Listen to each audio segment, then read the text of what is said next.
बूढ़े माँ बाप का सम्मान। एक 80 वर्षीय व्यक्ति अपने 45 वर्षीय उच्च शिक्षित बेटे के साथ अपने घर में सोफे पर बैठा था। अचानक उनकी खिड़की पर एक कौवा बैठ गया। पिता ने अपने बेटे से पूछा, यह क्या है?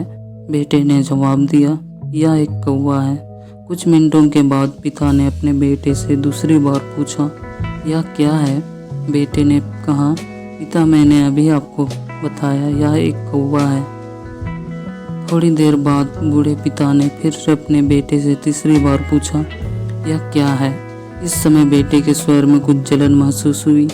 तब उसने अपने पिता से झुलझाते हुए बोला, यह एक कौवा है, एक कौवा।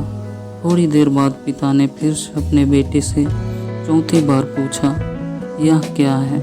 इस बार बेटा अपने पिता पर चिल्लाया, आप मुझसे बार बार एक ही सवाल क्यों पूछते रहते हैं? हालांकि मैंने आपको कई बार बता चुका हूँ, यह एक कौवा है।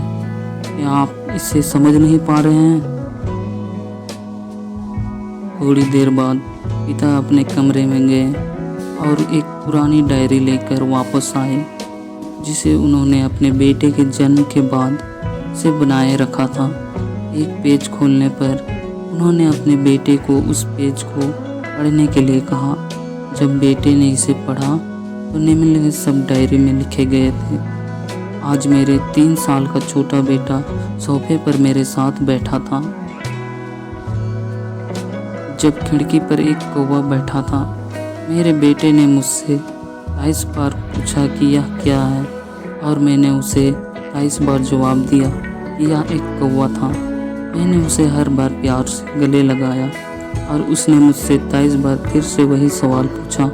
मुझे इस बात से बिल्कुल भी चिढ़ नहीं हुई कि मैंने अपने मासूम बच्चे के लिए प्यार महसूस किया है, जबकि छोटे बच्चे ने उससे 23 बार पूछा, यह क्या है?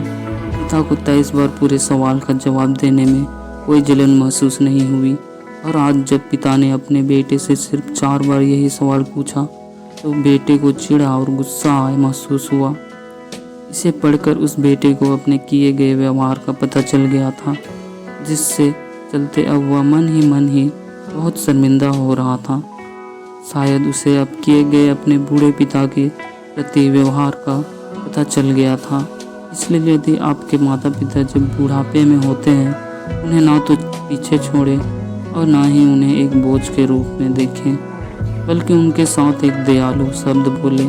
शांत, आज्ञाकारी, विनम्र और अपने प्रति दयालु बने। अपने माता पिता के प्रति विचारशील रहें